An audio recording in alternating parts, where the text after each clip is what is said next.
5 নম্বর মাজারে সবসময় বেচেন? 5 নম্বর গেইডো বাজার সবসময় পাবা। চাচা কি দেন চানাচুরে? জাল চলবো দেন জাল।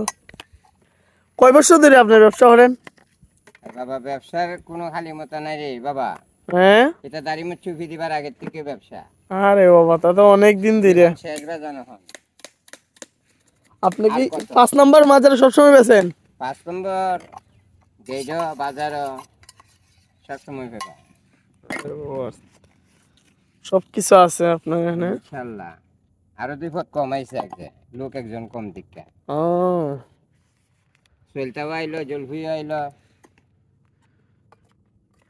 কাহার এখানে কি দেখতে পারতেছেন, অনেক সুন্দর। তো আমরা আসছি 5 নম্বর মাজারের নোয়াপাড়া। জায়গাটা দেখাই আপনাদেরকে। এই যে আমার গাড়ি এখানে।